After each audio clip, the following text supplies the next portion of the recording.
Electromagnetic waves ആണ് നമ്മൾ പഠിച്ചുകൊണ്ടിരിക്കുന്നത്.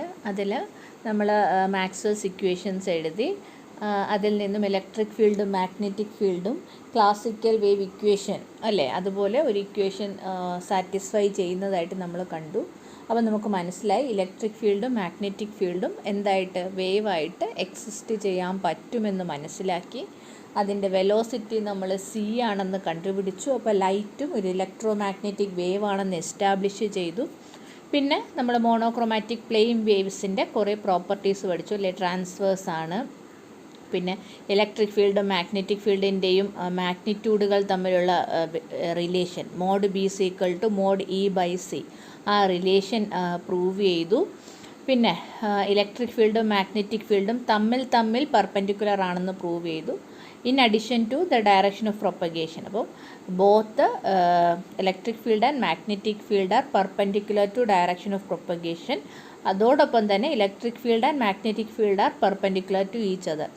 ഇത്രയും പ്രോപ്പർട്ടീസ് നമ്മൾ പ്രൂവ് ചെയ്തിട്ടുണ്ട്. അപ്പോൾ അതെല്ലാം എസ്സേക്ക് വരുന്ന ക്വസ്റ്റ്യൻസ് ആണ്.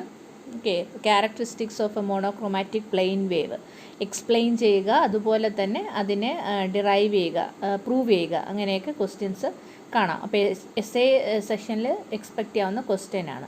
ഇനി അതേപോലെ നമുക്ക് എസ് എയിൽ എക്സ്പെക്റ്റ് ചെയ്യാൻ പറ്റുന്ന മറ്റൊരു ചോദ്യമാണ് energy and momentum in electromagnetic waves. അപ്പോൾ നമ്മൾ ഇലക്ട്രോമാഗ്നറ്റിക് വേവ് എന്തെന്നൊക്കെ പഠിച്ചു, അതിൻ്റെ പ്രോപ്പർട്ടീസൊക്കെ പഠിച്ചു. ഇനിയുള്ളത് അതിൻ്റെ എനർജിയും മൊമെൻറ്റവും പറയുക എന്നുള്ളതാണ്. ഓക്കെ, ഇലക്ട്രോമാഗ്നറ്റിക് വേവ്സിന് എനർജിയുമുണ്ട് മൊമെൻറ്റവും ഉണ്ട്. അപ്പോൾ അത് എങ്ങനെ കണ്ടുപിടിക്കാം? ഓക്കെ, അപ്പോൾ അത് നമുക്ക് പറഞ്ഞു വരാം. ഒരു സ്റ്റാറ്റിക് ചാർജ് ഡിസ്ട്രിബ്യൂഷൻ കൺസിഡർ ചെയ്ത്, ഇതൊരു ചാർജ് ഡിസ്ട്രിബ്യൂഷൻ ആണെന്ന് വിചാരിക്കാം. ഇതിനകത്ത് എന്താണ്, കുറേ ചാർജ് ഇരിപ്പുണ്ട് അല്ലേ, കുറേ ചാർജ് ഉണ്ട്. ഈ ചാർജിനെ ഇങ്ങനെ തന്നെ എസ്റ്റാബ്ലിഷ് ചെയ്യണം, അല്ലെങ്കിൽ ഇത്തരത്തിൽ അടുപ്പിച്ച് കൊണ്ടുവയ്ക്കണമെങ്കിൽ എന്ത് ചെയ്യണം, നമ്മളൊരു വർക്ക് ചെയ്യണം അല്ലേ. ഒരു ചാർജ് ഡിസ്ട്രിബ്യൂഷനെ അസംബിൾ ചെയ്യാൻ we must do some work. കാരണം ഇവിടെ ആദ്യം ഒരു പോസിറ്റീവ് ചാർജ് ഉണ്ടായിരുന്നു എങ്കിൽ ദൂരെ നിന്നും ഒരു പോസിറ്റീവ് ചാർജിനെ കൂടെ കൊണ്ടുവരാൻ നമ്മൾ എന്ത് ചെയ്യണം, ഇതെന്തെയും ഈ പോസിറ്റീവ് ചാർജ് ഈ വരുന്ന പോസിറ്റീവ് ചാർജിനെ റിപ്പൽ ചെയ്യും അല്ലേ. ആ റിപ്പൽഷൻ എഗൻസ്റ്റ് ആയിട്ട് നമ്മളൊരു വർക്ക് ചെയ്താൽ മാത്രമേ ഇതിനെ അടുത്തടുത്തേക്ക് കൊണ്ടുവയ്ക്കാൻ പറ്റുള്ളൂ. ഓക്കെ, അങ്ങനെ നമ്മൾ രണ്ടെണ്ണം കൊണ്ടുവച്ചു. ഇനി മൂന്നാമതൊരു ചാർജ് ഇവിടേക്ക് കൊണ്ടുവരണം. അപ്പോൾ അതും പോസിറ്റീവ് ചാർജ് ആണെങ്കിൽ എന്ത് ചെയ്യും, ഇത് പിന്നെയും റിപ്പൽ ചെയ്യും. അപ്പോൾ റിപ്പൽഷൻ എഗൻസ്റ്റ് നമ്മൾ പിന്നെയും വർക്ക് ചെയ്യണം. അപ്പോൾ അങ്ങനെ ഓരോ ചാർജും ഇതിലേക്ക് അടുപ്പിച്ച് കൊണ്ടുവയ്ക്കാനായിട്ട് നമ്മൾ എന്ത് ചെയ്തുകൊണ്ടിരിക്കണം, work must be done against repulsion due to electrostatic force അല്ലേ, അല്ലെങ്കിൽ ഇലക്ട്രോസ്റ്റാറ്റിക് റിപ്പൾഷന് എഗൻസ്റ്റ് ആയിട്ട് നമ്മൾ വർക്ക് ചെയ്യേണ്ടി വരും. അപ്പോൾ ഈ ചെയ്യുന്ന വർക്ക് എന്തായിട്ട് സേവ് ചെയ്യുന്നു, ആ ഡിസ്ട്രിബ്യൂഷൻ്റെ എനർജി ആയിട്ട് സ്റ്റോർ ചെയ്യപ്പെടുന്നു. ആ എനർജിയാണ് WE equal to half epsilon 0 integral E square d².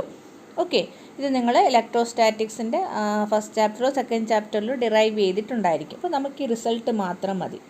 Okay, എന്താണിത്, ഒരു ചാർജ് ഡിസ്ട്രിബ്യൂഷൻ ഉണ്ടെങ്കിൽ അതിനകത്ത് സ്റ്റോർ ചെയ്യപ്പെടുന്ന എനർജി, അതാണ് എന്ത്, WE എനർജി, അല്ലെങ്കിൽ energy of A charge distribution half epsilon 0 integral E square d². ഈ ചാർജ് ഡിസ്ട്രിബ്യൂഷൻ കൊണ്ടുള്ള ഇലക്ട്രിക് ഫീൽഡാണ് E. ഇതെങ്ങനെ ചെയ്യും, എല്ലായിടത്തും ഒരേ ഇലക്ട്രിക് ഫീൽഡ് ആയിരിക്കണം എന്നില്ല. നമ്മൾ എന്ത് ചെയ്യും, ആ ചാർജ് ഡിസ്ട്രിബ്യൂഷൻ ഒന്നുകൂടെ കൺസിഡർ ചെയ്യുക. അതിനകത്ത് ഒരു ചെറിയ വോളിയം d² എടുക്കുക, അതിനകത്തുള്ള ഇലക്ട്രിക് ഫീൽഡ് എടുക്കുക. ആ അത്രയും റീജിയണിൽ ഇലക്ട്രിക് ഫീൽഡ് കോൺസ്റ്റൻ്റ് ആണെങ്കിൽ എങ്ങനെ എടുക്കാം, E സ്ക്വയർ d². അങ്ങനെ ഓരോ ചെറിയ വോളിയമും ആഡ് ചെയ്ത് എടുക്കണം. എല്ലാത്തിൻ്റെ എഫക്റ്റ് ആഡ് ചെയ്ത് എടുത്തിട്ടാണ് ടോട്ടൽ എനർജി നമുക്ക് കിട്ടുക. ഓക്കെ, ഇനി ഇതേപോലെ തന്നെ നമുക്കൊരു കറണ്ട് ഡിസ്ട്രിബ്യൂഷൻ്റെ എനർജിയും പറയാം. അവിടെ നമുക്ക് പറയാം, ഇവിടെ ഇപ്പോൾ ചാർജ് ഡിസ്ട്രിബ്യൂഷൻ ആയതുകൊണ്ടാണ് ഇലക്ട്രിക് ഫീൽഡ് വന്നത്. ഇനി ഒരു കറണ്ട് ഡിസ്ട്രിബ്യൂഷൻ ആണെങ്കിലോ വർക്ക് എങ്ങനെയായിരിക്കും, work required to get currents going against a back EMF is, നമ്മളിത് പഠിച്ചിട്ടുണ്ട്. ഒരു കറണ്ട്, ഒരു വയറുണ്ടെങ്കിൽ അതിലൊരു കറണ്ട് എസ്റ്റാബ്ലിഷ് ചെയ്യണമെങ്കിൽ എന്ത് ചെയ്യണം, ഈ വയറിലുണ്ടാകുന്ന ബാക്ക് ഇ എം എഫ് അല്ലേ, അതായത് കറണ്ട് സ്റ്റാർട്ട് ചെയ്ത് 0-ൽ നിന്ന് സ്റ്റാർട്ട് ചെയ്ത് വരുമ്പം എന്ത് ചെയ്യും, കറണ്ട് ഫ്ലോ ചെയ്ത് തുടങ്ങുമ്പോൾ എന്ത് ചെയ്യുന്നു, ഇതുമായിട്ട് ലിങ്ക് ചെയ്ത് മാഗ്നറ്റിക് ഫ്ലക്സിന് ചേഞ്ച് ഉണ്ടാവും അല്ലേ. അപ്പോൾ മാഗ്നറ്റിക് ഫ്ലക്സ് ചേഞ്ച് ചെയ്യുമ്പം ആ ഫ്ലക്സിനെ ഒപ്പോസ് ചെയ്യാൻ വേണ്ടിയിട്ട് ഇതിൽ തന്നെ എന്തുണ്ടാകും, ഒരു ബാക്ക് ഇ എം എഫ് ഉണ്ടാകും. ചേഞ്ച് ഇൻ ഫ്ലക്സിനെ ഒപ്പോസ് ചെയ്യുന്ന രീതിയിലൊരു ബാക്ക് ഇ എം എഫ് ഉണ്ടാകും. അപ്പോൾ ഈ ബാക്ക് ഇ എം എഫിനെ ഒപ്പോസ് ചെയ്തിട്ട് വേണം ആ ലൈനിൽ എന്ത് ചെയ്യാൻ, ഒരു കറണ്ട് എസ്റ്റാബ്ലിഷ് ചെയ്യാൻ. അപ്പോൾ അതിന് വേണ്ടിയിട്ടൊരു വർക്ക് ചെയ്യേണ്ടി വരും. അതേപോലെ ഇപ്പോൾ ലൈൻ കറണ്ടാണ് പറഞ്ഞത്, അതേപോലെ ഒരു കറണ്ട് ഡിസ്ട്രിബ്യൂഷൻ എടുത്തെന്ന് വിചാരിച്ചോ. ഇതിനകത്ത് ഇങ്ങനെയൊക്കെ കറണ്ട് ഫ്ലോ ഉണ്ട്. അപ്പോൾ ഈ കറണ്ട് ഡിസ്ട്രിബ്യൂഷനകത്ത് എന്തുണ്ടാകുന്നു, കറണ്ട് 0-ൽ നിന്ന് സ്റ്റാർട്ട് ചെയ്ത് വരുമ്പം ബാക്ക് ഇ എം എഫ് ഉണ്ടാകുന്നുണ്ട്. ആ ബാക്ക് ഇ എം എഫിന് എഗൻസ്റ്റ് നമ്മൾ വർക്ക് ചെയ്ത് മാത്രമേ ഈ കറണ്ട് ഡിസ്ട്രിബ്യൂഷൻ കൊണ്ടുവരാനായിട്ട് പറ്റുകയുള്ളൂ. അപ്പം നമ്മൾ ചെയ്ത വർക്ക് ഇതിൻ്റെ എനർജി ആയിട്ട് സ്റ്റോർ ചെയ്യപ്പെടുന്നു. അത് നമ്മൾ ബാക്ക് ഇ എം എഫിൻ്റെ അവിടെ ഡിറൈവ് ചെയ്തിട്ടുണ്ട്. WM എന്ന് പറയുന്നത് 1/2μ0 ഇൻ്റഗ്രൽ B²d2. ഇതും നമ്മൾ ഡിറൈവ് ചെയ്ത് വെച്ചിരിക്കുന്ന ഒരു റിസൾട്ടാണ്. ഓക്കെ, ഈ 2 റിസൾട്ട് നമ്മൾ നേരത്തെ ഡിറൈവ് ചെയ്തിട്ടുണ്ട്. അവിടെ പോയി നോക്കുക. ഇങ്ങോട്ടേക്ക് ആ റിസൾട്ട് ഒന്ന് കടമെടുത്തു, അത്രയേ ഉള്ളൂ. ഓക്കെ, 2 റിസൾട്ട് നമ്മുടെ കയ്യിലുണ്ട്. ഇലക്ട്രിക് ഫീൽഡ് കൊണ്ടുള്ള എനർജിയുണ്ട്, മാഗ്നറ്റിക് ഫീൽഡ് കൊണ്ടുള്ള എനർജിയുണ്ട്. ഓക്കെ, അപ്പോൾ ഇനി നമ്മൾ ഒരു both current and charge distribution consider ചെയ്തു എന്ന് വിചാരിക്കാം.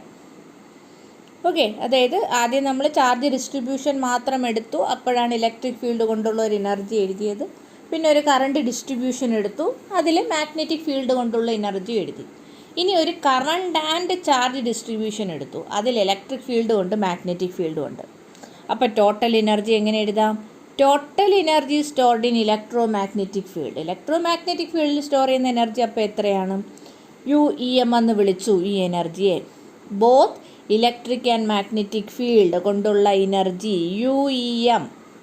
E for electrostatic, M for electrostatic അല്ല electric field, M for magnetic field. UEM half integral ε0 E² 1/μ0 B²d2. അപ്പോൾ അത് കിട്ടി. ഇനി ഇത്തരം ഒരു കറണ്ട് ആൻഡ് ചാർജ് ഡിസ്ട്രിബ്യൂഷനിലിരിക്കുന്ന ചാർജ് ചെറുതായിട്ടൊന്ന് മൂവ് ചെയ്തു എന്ന് വിചാരിക്കാം.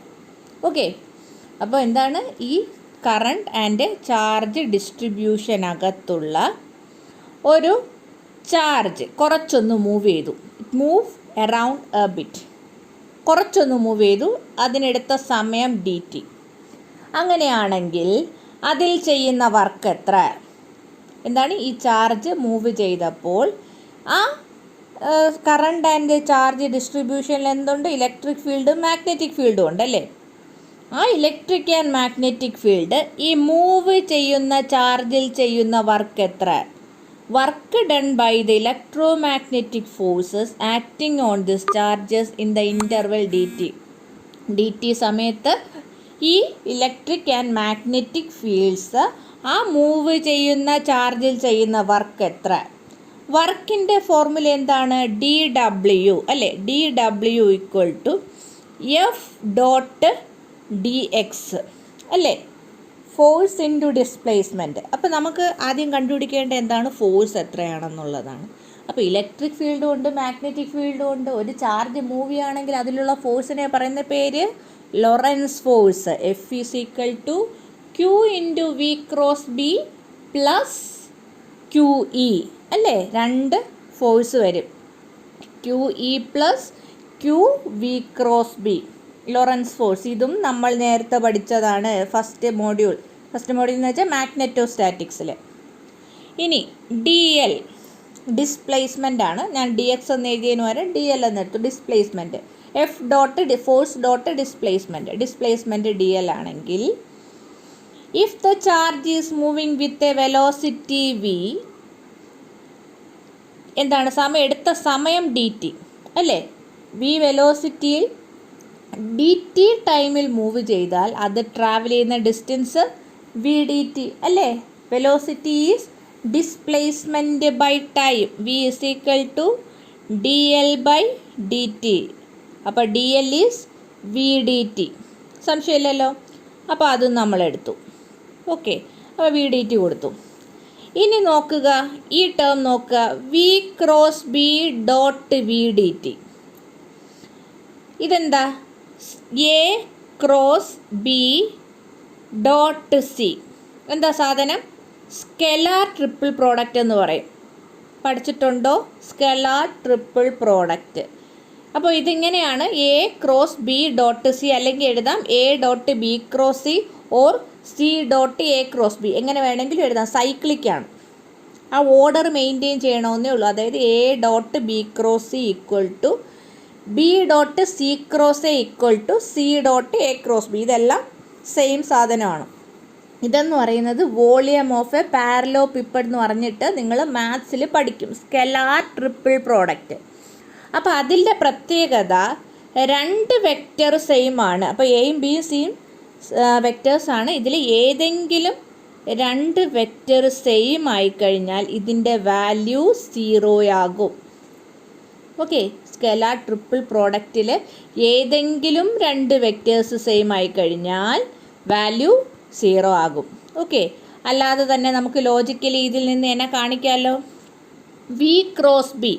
വി ക്രോസ് ബിയുടെ ഡയറക്ഷൻ എങ്ങനെയായിരിക്കും? വി ക്രോസ് ബിയുടെ direction perpendicular to both V and B അല്ലേ? അപ്പോൾ ഇതിൻ്റെ ഡയറക്ഷൻ പെർപെൻഡിക്കുലർ ടു വി ആണ്. ഇനി ഡോട്ട് വി ഡി ടി ചെയ്തു.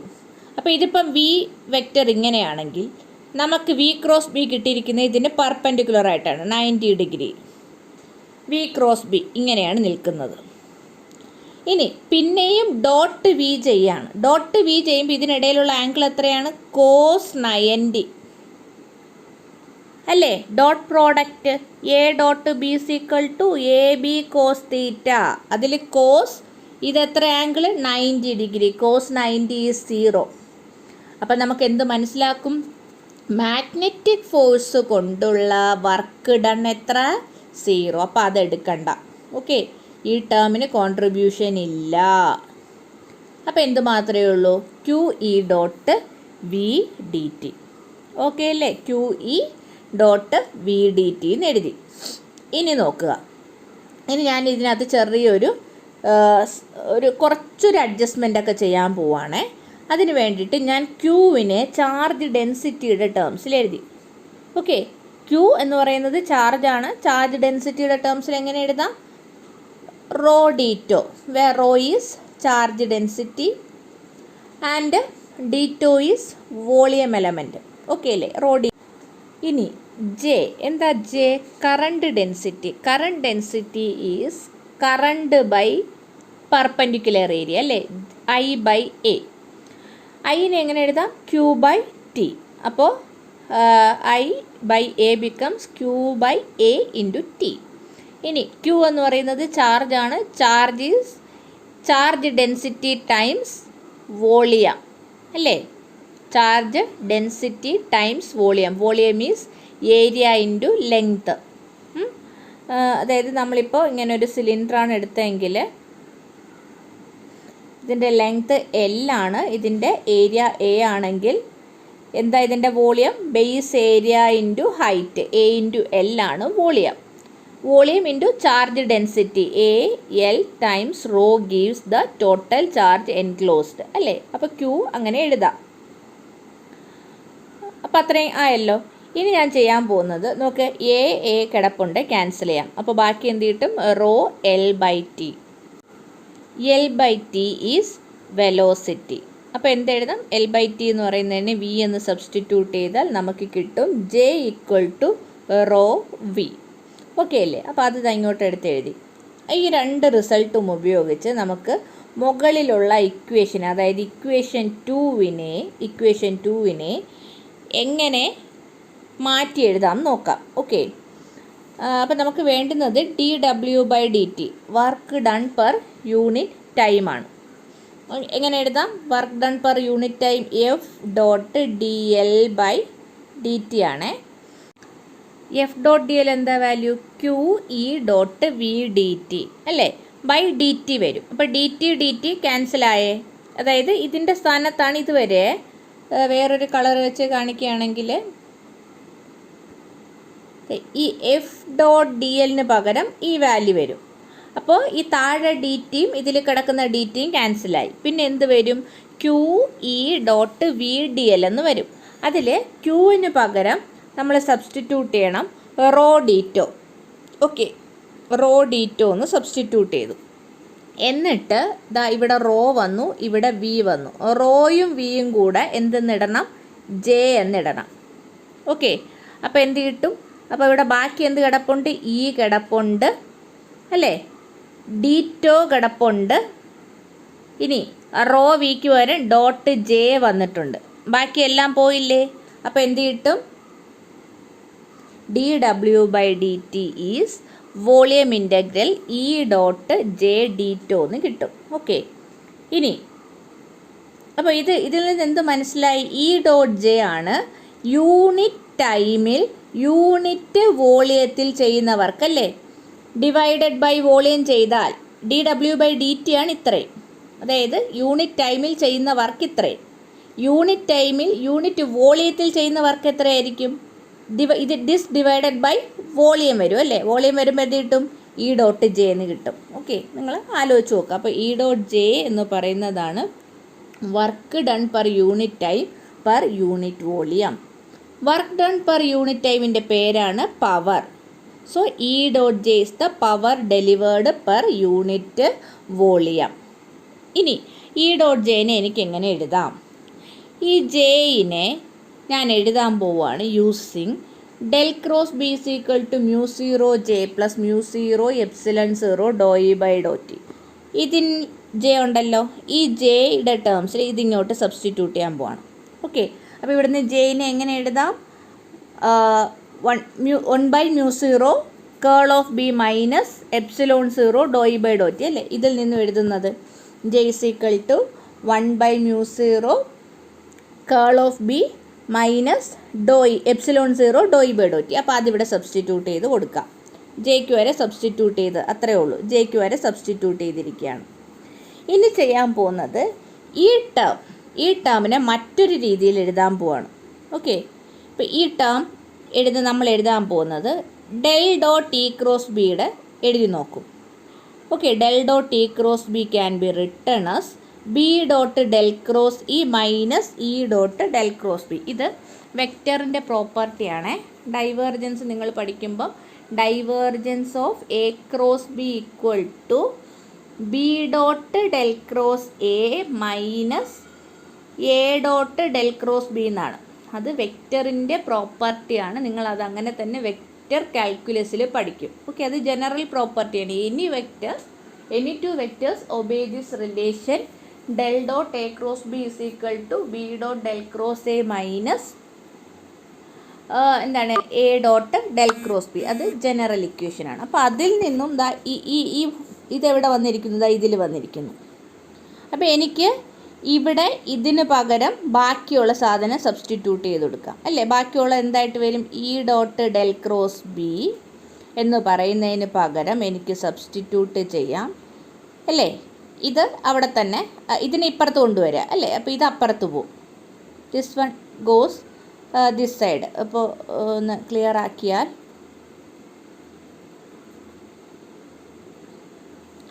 അതായത് സ്റ്റാർട്ടിങ് ഓർക്കുക, എനിക്ക് വേണ്ടുന്നത് ഈ ടേമിനെ സബ്സ്റ്റിറ്റ്യൂട്ട് ചെയ്യാണ്. ഈ ടേമിനെ സബ്സ്റ്റിറ്റ്യൂട്ട് ചെയ്യാൻ വേണ്ടിയിട്ട് ഞാൻ ഇങ്ങനെ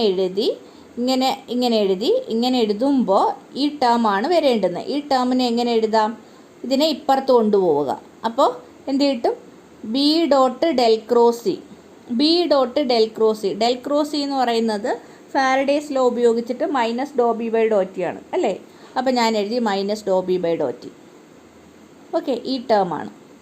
ഇനി അപ്പോൾ ഇതിപ്പുറത്ത് പോയപ്പം ഇതിപ്പുറത്ത് പോകുമ്പോഴത്തേക്ക് ഇതെന്താണ് ഇപ്പുറത്തോട്ട് വരണം അല്ലേ. അപ്പോൾ minus of del dot E cross B. എല്ലാ ടേമും ആയല്ലോ. ഇനി ഇതിനെ എന്ത് ചെയ്യണം? ഇവിടേക്ക് സബ്സ്റ്റിറ്റ്യൂട്ട് ചെയ്യണം. ഓക്കെ, ഇക്വേഷൻ 4ലേക്ക് സബ്സ്റ്റിറ്റ്യൂട്ട് ചെയ്യണം. ഇനി അതേപോലെ ഇതിലെ തന്നെ രണ്ടാമത്തെ ടേം നോക്കുക. അപ്പോൾ നാലാമത്തെ ഇക്വേഷൻ്റെ ഫസ്റ്റ് ടേമിൻ്റെ കാര്യമാണ് നമ്മൾ പറഞ്ഞുകൊണ്ടിരുന്നത്. ആ ഫസ്റ്റ് ടേമിൽ ഇതിന് പകരം എന്ത് വരുമെന്നാണ് പറഞ്ഞത്? ഈ ടേം കൊണ്ട് സബ്സ്റ്റിറ്റ്യൂട്ട് ചെയ്യണം. ഇനി അടുത്ത ടേം നോക്കാം. ഓക്കെ, ഈ ടേം ഒന്ന് ശ്രദ്ധിക്കുക. ഈ ടേം എന്താ എഴുതിയിരിക്കുന്നത്? Epsilon 0 E0 dot doh E by Dr T. അതിൽ E dot doh E by doh ടീനെ എനിക്ക് എഴുതാം half doh E by Dr T E square. ഒന്ന് തിരിച്ച് നോക്കിയാൽ half doh by Dr T of E square എന്ത് കിട്ടും? 2E doh E by Dr T into 1/2 അല്ലേ. അപ്പം 2 ക്യാൻസൽ ആകുമ്പം E dot doh E by Dr T തന്നെ കിട്ടും. അപ്പോൾ ഇതിനെ ഇങ്ങനെ എഴുതാം. ഇനി ഇതിന് പകരം ഇങ്ങനെയാണ് സബ്സ്റ്റിറ്റ്യൂട്ട് ചെയ്ത് വെച്ചിരിക്കുന്നത് അല്ലേ. അതിലും ഇതേപോലെ ഒരു ടേം ഇല്ലേ, B dot do B by Dr T. അതിനെ എങ്ങനെ എഴുതാം? 1/2 do by Dr T of B square എന്ന് എഴുതാം. ഓക്കെ, അപ്പോൾ ഇവിടുന്നും ഇതേപോലൊരു ടേം വന്നു, ഇവിടുന്ന് ഇതുപോലൊരു ടേം വന്നു. ഇതിനെ രണ്ടിനെയും ക്ലബ്ബ് ചെയ്ത് എഴുതാം. ബാക്കി കിടക്കുന്ന ടേം ഏതായിരിക്കും? ഈ ടേം അല്ലേ. 2 ടേം ഉണ്ടായിരുന്നു, ഇതിങ്ങനെയായി മാറി. ഇതിൽ 2 ടേം ഉണ്ട്, അതിലൊരു ടേം ഇങ്ങനെയായി. ഇവിടെ ഒരു ടേം അതിങ്ങനെയായി. ഇത് രണ്ടും ഒരുപോലെ വന്നു, ഇത് രണ്ടും ക്ലബ്ബ് ചെയ്യും, ബാക്കി ഒരു ടേം കിടപ്പുണ്ട്. അപ്പോൾ നമ്മളിത് ചെയ്ത് തുടങ്ങിയത് ഇ ഡോട്ട് ജെയിൽ നിന്നാണ്. ഇ ഡോട്ട് ജെ ഇപ്പോൾ നമുക്ക് കിട്ടും -12. കണ്ടോ, ഇതിൽ നിന്ന് കിട്ടിയതാണ്. -12 do by Dr T of epsilon 0 E square plus 1/μ0 B square minus ഈ term 1/μ0 del dot E cross B എന്ന് കിട്ടും. ഓക്കെ, അപ്പോൾ ഇതാണ് നമുക്ക് ഇ ഡോട്ട് ജെയുടെ വാല്യൂ കിട്ടുക. നമ്മൾ dw/dt എഴുതി വെച്ചിരുന്നത് integral E dot J d tau എന്നാണ്. E dot J d tau. അപ്പോൾ ഇ ഡോട്ട് ജെക്ക് പകരം സബ്സ്റ്റിറ്റ്യൂട്ട് ചെയ്യുക. അപ്പോൾ എന്ത് കിട്ടും? -d/dt of volume integral half first term half epsilon 0 E square plus 1/μ0 B square d tau. രണ്ടാമത്തെ term -1/μ0 del dot E cross B d tau എന്നായിരിക്കും വരിക കേട്ടോ. ഇൻ്റഗ്രലാണ് del dot E cross B d tau. അപ്പോൾ അതിനെ നമുക്ക് ഗോസ് ഡൈവേർജൻസ് തിയറം ഉപയോഗിച്ചിട്ട് volume ഇൻ്റഗ്രലിനെ സർഫസ് ഇൻ്റഗ്രലാക്കി മാറ്റാം. ഓക്കെ, ആ ടേമാണ് ഇവിടെ എഴുതിയിരിക്കുന്നത്. 1/μ0 surface integral curl of B dot D A using Gauss divergence theorem. Okay, apply Gauss divergence theorem to second term. ഈ ടേമിലേക്ക് ഗോസ് ഡൈവേർജൻസ് തിയറം അപ്ലൈ ചെയ്തിട്ടാണ് ഇതിനെ സർഫസ് ഇൻ്റഗ്രലാക്കി മാറ്റിയിരിക്കുന്നത്. ഓക്കെ, അപ്പോൾ ഇത് ഓരോ ടേമും നമുക്ക് എന്താണെന്ന് നോക്കാം. അപ്പോൾ ശ്രദ്ധിക്കാനുള്ളത്, ഈ വോളിയം ബൗണ്ട് ചെയ്യുന്ന സർഫസാണ് ഇവിടെ വരിക അല്ലേ. ഇങ്ങനെ ഒരു വോളിയമാണ് ഞാൻ കൺസിഡർ ചെയ്തെങ്കിൽ ഇതിനെ എൻക്ലോസ് ചെയ്യുന്ന സർഫസാണ് ഈ സർഫസ്. അപ്പോൾ ഇതെന്ന് പറയുന്നത് ഇത് നമ്മൾ നേരത്തെ എഴുതി വെച്ച ഒരു ടേം ആണല്ലേ, half epsilon 0 E square plus 1/μ0 B square. ഒരു ചാർജ് കറണ്ട് ഡിസ്ട്രിബ്യൂഷനകത്തുള്ള സ്റ്റോർഡ് എനർജിയാണ് ഇത്രയും അല്ലേ. d/dt ചെയ്തു അതിൻ്റെ, അതായത് അതിനകത്തുള്ള rate of change of energy, അതിനകത്തുള്ള ഇത്രയും അതിന് എന്ത് വ്യത്യാസമുണ്ടായി, അതാണ് d/dt കൊണ്ട് ഉദ്ദേശിക്കുന്നത്. അപ്പോൾ ഇതെന്തായിരിക്കും? ഇത് ഈ ഫസ്റ്റ് ടേം എന്ന് പറയുന്നത് ഇതിനകത്തുള്ള എനർജി ഡെൻസിറ്റിക്കുണ്ടായ വ്യത്യാസമാണെങ്കിൽ ഇതെന്തായിരിക്കും? നെറ്റ് ഔട്ട്വേർഡ് ഫ്ലക്സ് ആയിരിക്കും അല്ലേ. എത്ര എനർജി പുറത്തേക്ക് പോയി എന്നുള്ളതിൻ്റെ, അതായത് യൂണിറ്റ് ടൈമിൽ എത്ര എനർജി പുറത്തേക്ക് ഫ്ലോ ചെയ്തു അല്ലേ. എന്നാലല്ലേ ഇതിനകത്തുള്ള എനർജി കുറയൂ. ഇത് അതിനകത്തുള്ള എനർജിയിലുണ്ടായ ചേഞ്ച്. ആ ചേഞ്ച് എന്ന് പറയുന്നത് എങ്ങനെയാണ് ചേഞ്ച് ഉണ്ടാകുന്നത്? Energy must have gone out. ആ പുറത്തേക്ക് പോയ എനർജിയാണിത്. അപ്പോൾ ഞാൻ പറയാം, rate at which energy is carried out of the volume across its boundary surface S by the electromagnetic fields. അപ്പോൾ ഇലക്ട്രോമാഗ്നറ്റിക് ഫീൽഡ് ക്യാരി ചെയ്തു കൊണ്ടുപോകുന്ന എനർജിയാണ് ഇത്രയും. അതായത് നമ്മൾ ഒരു കറണ്ട് ചാർജ് ഡിസ്ട്രിബ്യൂഷൻ എടുത്തു കഴിഞ്ഞാൽ അതിനകത്തുള്ള ടോട്ടൽ എനർജിയാണ് ഈ ടേം കൊണ്ട് ഉദ്ദേശിക്കുന്നത് ഇത്രയും. ആ എനർജിക്കുണ്ടാകുന്ന വ്യത്യാസം d/dt, അതിനുണ്ടാകുന്ന ചേഞ്ച് എന്ന് പറയുന്നത് 2 രീതിയിൽ സംഭവിക്കാം. ഒന്നെന്ന് പറയുന്നത് ഈ സർഫസിൽ നിന്നും പുറത്തേക്ക് ഫ്ലോ ചെയ്യുന്ന ഇലക്ട്രോമാഗ്നറ്റിക് വേവ്സ് ക്യാരി ചെയ്ത് കൊണ്ടുപോകുന്ന എനർജി. പിന്നെ ഈ field, electric and magnetic fields, ഇതിൽ ഉള്ള ചാർജുകൾ മൂവ് ചെയ്യുമ്പോൾ കൊടുക്കുന്ന വർക്ക്. ഒരു ചാർജ്, ഈ ഡിസ്ട്രിബ്യൂഷനകത്തുള്ള ഒരു ചാർജിനെ മൂവ് ചെയ്യിക്കാൻ വേണ്ടി വരുന്ന വർക്ക്. അപ്പോൾ ഈ രണ്ട് കാര്യങ്ങൾക്കായിട്ടാണ് ഇതിനകത്തുള്ള എനർജി യൂസ് ചെയ്തത്. അപ്പോൾ ഇത് നമ്മൾ എന്ത് തന്നെയാണ്, ഒരു എനർജി കൺസർവേഷൻ തിയറം പോലെ തന്നെ നമുക്ക് വിചാരിക്കാം. അപ്പോൾ ഇതാണ് നമ്മുടെ Poynting's theorem, work energy theorem of electrodynamics. ഇനി പോയിൻറ്റിങ് തിയറത്തിൻ്റെ സ്റ്റേറ്റ്മെൻറ്റ് ഇങ്ങനെയാണ്. ഓക്കെ, അപ്പോൾ ബേസിക്കലി ഇതെന്ത് തന്നെയാണ്, എനർജി കൺസർവേഷൻ തന്നെയാണ്. അതായത് ഒരു കറണ്ട് ചാർജ് ഡിസ്ട്രിബ്യൂഷൻ, അതിനകത്തുള്ള എനർജി രണ്ട് കാര്യങ്ങൾക്കായിട്ട് ഉപയോഗിക്കുന്നുണ്ട്. ഒന്നെന്ന് പറയുന്നത് അതിനകത്തുള്ള ചാർജ് മൂവ് ചെയ്യിക്കാൻ ഒരു വർക്ക് ചെയ്യണം, അത് അപ്പോൾ എനർജി ആവശ്യമുണ്ട്. പിന്നെ രണ്ടാമത്തെ കാര്യം എന്ന് പറയുന്നത് ഇതിൽ നിന്നും എന്ത് ചെയ്യുന്നുണ്ട്, പുറത്തേക്ക് ഇലക്ട്രോ മാഗ്നറ്റിക് വേവ്സ് പോകുന്നുണ്ട്. അപ്പോൾ അതിലേക്ക് കൊടുക്കുന്ന ആ ഇലക്ട്രോ മാഗ്നറ്റിക് വേവ്സ് ക്യാരി ചെയ്ത് കൊണ്ടുപോകുന്ന എനർജി. അപ്പോൾ പോയിൻറ്റിങ്സ് തിയറം നമുക്ക് എങ്ങനെ പറയാം, the work done on the charges by the electromagnetic force is equal to the decrease in energy stored in the field less the energy that flowed out through the surface. അപ്പോൾ ഒരു ചാർജിൽ electromagnetic force ചെയ്യുന്ന വർക്കെന്ന് പറയുന്നത് അതിനകത്തുണ്ടാകുന്ന decrease in energy, ആ field കൊണ്ടുള്ള എന്താണ്, ആ ഫീൽഡിൽ സ്റ്റോർ ചെയ്തിരിക്കുന്ന എനർജിക്കുണ്ടാകുന്ന കുറവ്, അത് മൊത്തവും എന്താവുകയല്ല, വർക്ക് ആവുകയല്ല, പിന്നെ എന്തും കൂടെ ആകുന്നുണ്ട്, flawed out through the surface വഴി പുറത്തേക്ക് ഒഴുകുക കൂടെ ചെയ്യുന്നുണ്ട്. ഓക്കെ, അപ്പോൾ ഈ എനർജി എന്ന് പറയുന്ന രണ്ട് കാര്യം, ഒന്നെന്ന് പറയുന്നത് സർഫസ് വഴി പുറത്തേക്ക് ഒഴുകുന്നു, പിന്നെ ചാർജിൽ വർക്ക് ചെയ്യാനായിട്ട് ഉപയോഗിക്കുന്നു. ഓക്കെ, അപ്പോൾ ഇതാണ് പോയിൻറ്റിങ്സ് തിയറം പറയുന്നത്. ഇതിൻ്റെ സ്റ്റേറ്റ്മെൻറ്റ് ഇങ്ങനെ തന്നെ പഠിക്കുക. അപ്പോൾ ഇതിൽ നിന്ന് നമുക്കറിയാം, ഇതാണല്ലേ ഒരു സർഫസ് വഴി ഫ്ലോ ചെയ്യുന്ന കറണ്ട് പുറത്തേക്ക്, കറണ്ടല്ല എനർജി, ഒരു സർഫസ് വഴി പുറത്തേക്ക് ഒഴുകുന്ന എനർജി ഇത്രയുമാണ്. ഓക്കെ, അപ്പോൾ ടോട്ടൽ ഏരിയ വഴിയാണ് ഇത്രയും ഫ്ലോ ചെയ്യുന്നത്. അങ്ങനെയാണെങ്കിൽ യൂണിറ്റ് ഏരിയ വഴി എത്രയുണ്ടായിരിക്കും, യൂണിറ്റ് ഏരിയ വഴി ഫ്ലോ ചെയ്യുന്ന energy per unit time per unit area transported by the field is called Poynting vector. അതെന്തായിരിക്കും, 1/μ0 E × B. കണ്ടോ, യൂണിറ്റ് ഏരിയ വഴി. അപ്പോൾ ഒന്നുകൂടെ ഇതെല്ലാം ക്ലിയർ ആക്കിയ, യൂണിറ്റ് ഏരിയ വഴി യൂണിറ്റ് ടൈമിൽ പുറത്തേക്ക് ഫ്ലോ ചെയ്യുന്ന എനർജി, ഇലക്ട്രോ മാഗ്നറ്റിക് ഫീൽഡിലൂടെ പുറത്തേക്ക് ഫ്ലോ ചെയ്യുന്ന എനർജി എന്ന് പറയുന്നത് എന്തായിരിക്കും, 1/μ0 E × B. അതാണിവിടെ പറഞ്ഞിരിക്കുന്നത്. അതിനെ വിളിക്കുന്ന പേരാണ് എന്ത്, പോയിൻറ്റിംഗ് വെക്റ്റർ. ഓക്കെ, അപ്പോൾ പോയിൻറ്റിംഗ് തിയറം പഠിക്കണം, പോയിൻറ്റിംഗ് വെക്റ്റർ എന്താണെന്ന് പഠിക്കണം. പോയിൻറ്റിംഗ് വെക്റ്ററിൻ്റെ എക്സ്പ്രഷനാണ് S = 1/μ0 E × B. ഓക്കെ, അപ്പോൾ പോയിൻറ്റിംഗ് തിയറത്തിനെ ഒന്ന് ചെറുതാക്കി എഴുതിയാൽ നമുക്ക് പറയാം, decrease in electro magnetic energy is equal to work done on charges plus energy carried out of the given volume by electro magnetic field. ഇങ്ങനെ നമുക്ക് ചുരുക്കി എഴുതാനായിട്ട് പറ്റും. ഓക്കെ, അപ്പോൾ യൂണിറ്റ് ഏരിയ വഴി ഫ്ലോ ചെയ്യുന്ന എനർജി എസ് ആണെങ്കിൽ ഡി ഏരിയ വഴിയുള്ളത് എത്രയായിരിക്കും, S.dA. S.dA is the energy per unit time crossing the infinitesimal surface dA. അതായത് ഇങ്ങനെ ഒരു സർഫസ് എടുത്താൽ അതിനകത്തൊരു DA എന്നൊരു ഏരിയ കൺസിഡർ ചെയ്താൽ അതിലൂടെ ഫ്ലോ ചെയ്യുന്ന എനർജി പെർ യൂണിറ്റ് ടൈമിൽ ഫ്ലോ ചെയ്യുന്ന എനർജീനെ നമ്മൾ വിളിക്കും എനർജി ഫ്ലക്സ്.